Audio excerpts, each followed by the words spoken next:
Now, AMCU President Joseph Mathunjwa joins us via a video link to weigh in on the lawsuit. A very good morning to you. Thank you so much for your time. 9 years later, still more questions than answers.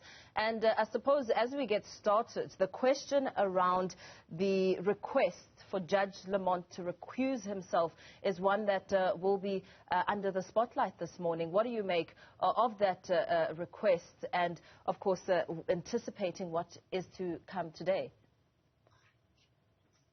Yes, good morning to your viewers and to your listeners.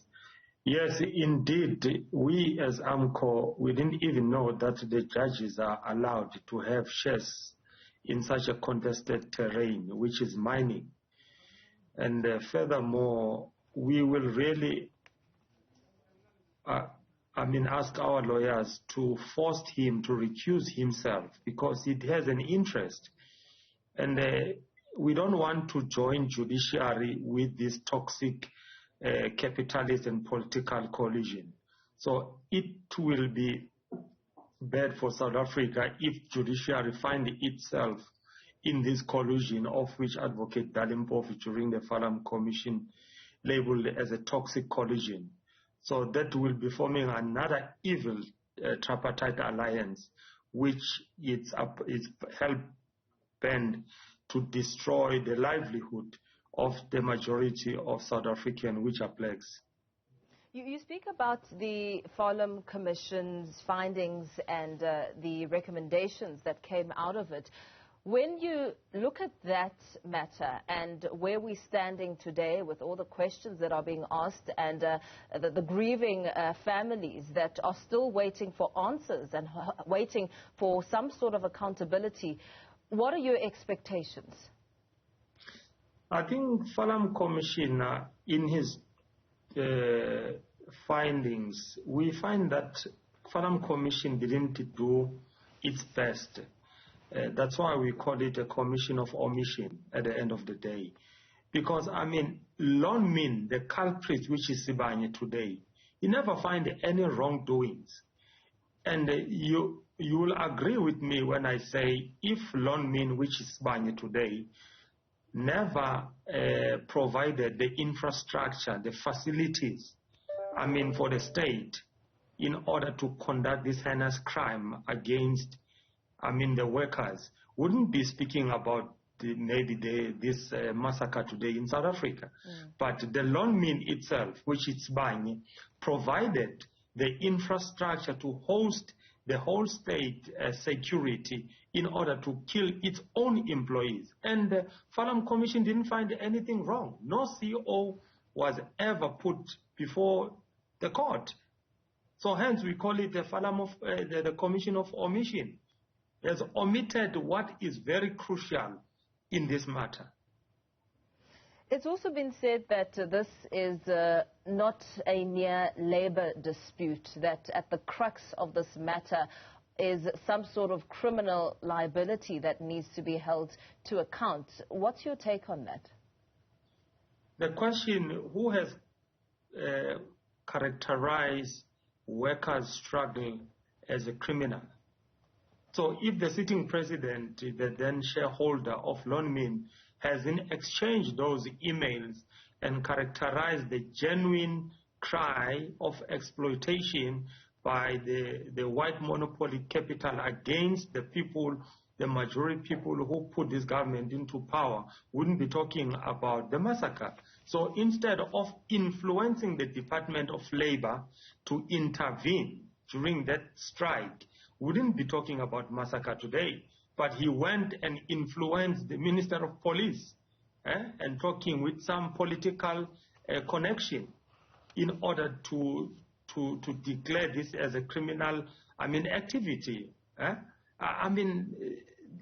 He should have used his influence and his power as a former trade unionist to try by all means to bring in the Department of Labor in order to speed up the process, hear the workers, what are they saying, and chant a way forward. But instead, the influence used was to crack down and destroy the genuine plea of the workers.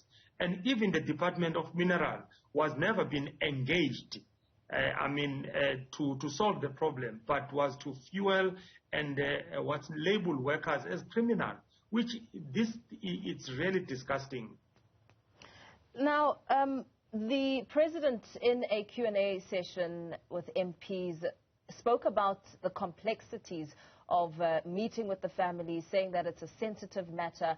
Have any efforts to date been made to perhaps meet with the families or any sort of communication when it comes to the president's part? I don't see the complexity of meeting the family. The complexity was when they decided to massacre workers. I think that was a very complex one.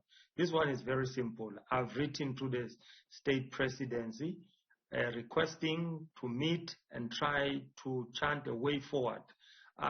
There's no complexity at all. Nothing. It's just there's no will in doing it. Apology does not cost money at the end of the day. South Africa is a very forgiving nation.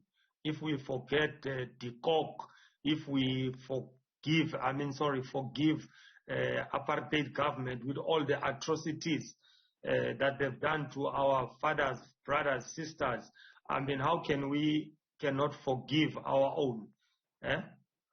So it's just they don't care, because mine workers have never been regarded as human beings. From day ages, they've never. Always mine workers were neglected. Their lives never mattered.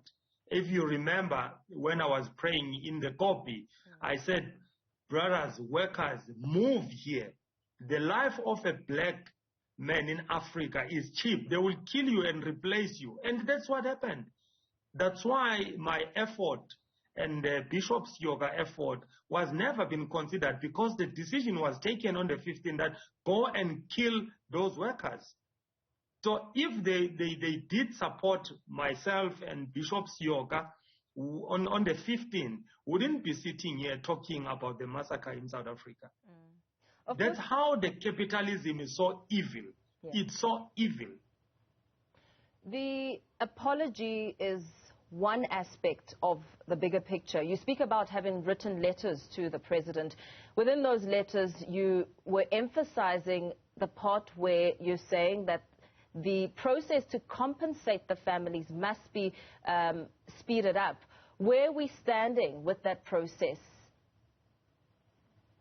I think, as previously in the commemoration, how Comrade Dalimpofu, Advocate Dalimpofu explained, there were arrested workers that were paid, and some partially, and then some were not even been paid. Those who were very serious, like Makidiwane and others, who were not really paid. Hence, we are saying, to show that there is a will to settle this thing and start a new chapter, let the presidency speed up this process of paying this monetary aspect of this case.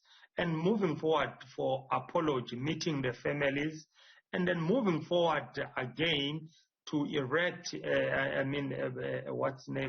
declare that site, as a monumental, or put a monument in that site.